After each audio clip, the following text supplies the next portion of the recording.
In last week's show, we looked back at the 2001 Lions series against Australia from the tourists' point of view. This week, the Wallabies get their right of reply. The first test in Brisbane proved quite a shock to the system for the home team. I went to a little primary school right next to the Gabba where I used to climb the fence and watch cricket. So I grew up just down the road. To run out onto the Gabba and see a sea of red was unbelievable. I mean, it the hairs in the back of my neck stand up every time I think of it. I remember the first test in Brisbane. It was a shock, actually. Running out and feeling like you had no home advantage in that first match with the amount of red that was in the crowd. Yeah, I remember our little man Jason Robinson, he's 168 centimetres using, the outside space of about this much to step around Chris Latham.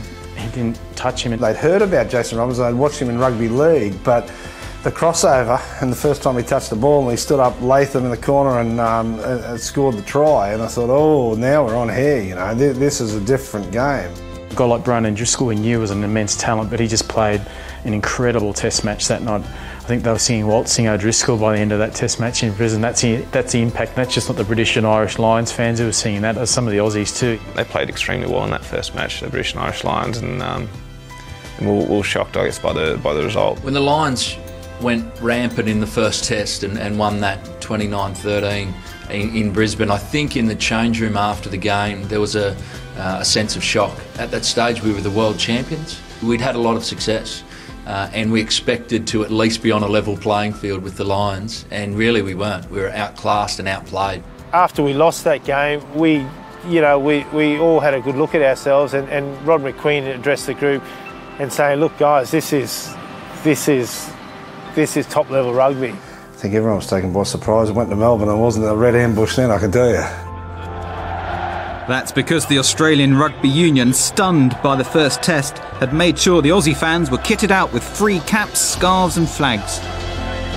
They closed the roof of the Dockland Stadium down there in Melbourne. It's like about 55,000 people, but with that roof closed, Lions supporters and the Australian supporters got a little bit of song too, got dressed in gold. It made an amazing atmosphere, and they ran out of beer too. I think the Melbourneites hadn't realised how much rugby supporters get behind their event and really get into the spirit.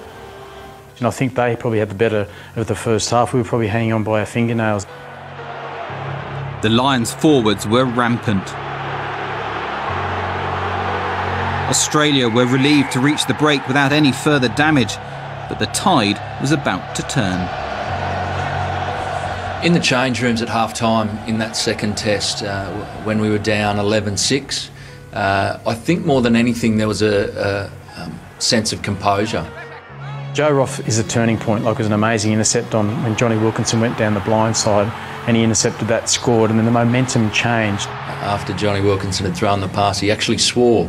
And for the clean-cut poster boy that he is, it was somewhat of a surprise. But fortunately, that one came off. It could have ended very badly and down the other end of the field, but it didn't, thankfully.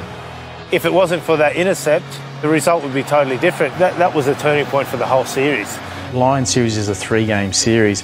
Game 2 is a big test match no matter what. One team's either going to close out the series or one team's playing to hang on. And we were the latter. We were playing to hang on, they were playing to close it out. So there's a lot at stake, and that momentum shift was massive for us in the second half. For the first time in the series, a few small cracks started to show in that wonderful Lions team. So the series would be decided in the third and final test.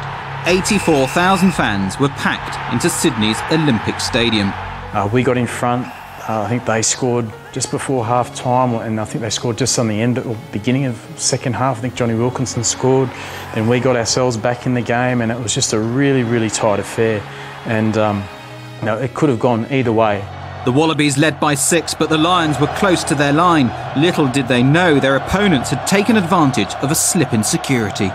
Oddly, they had a full-out training session, and I was literally sitting 3 metres away from everyone, writing things down and taking notes, and it was an open session, and I was part of it. You talk about the 1%ers in rugby. That was really a game and a series that could have gone any way based on those 1%. I remember seeing Martin Johnson's face after the Sydney Test match, and he was shattered. he was an absolutely shattered man, and the whole squad was shattered, because I think they felt that they did play the better footy, and that they came to Australia expecting to win.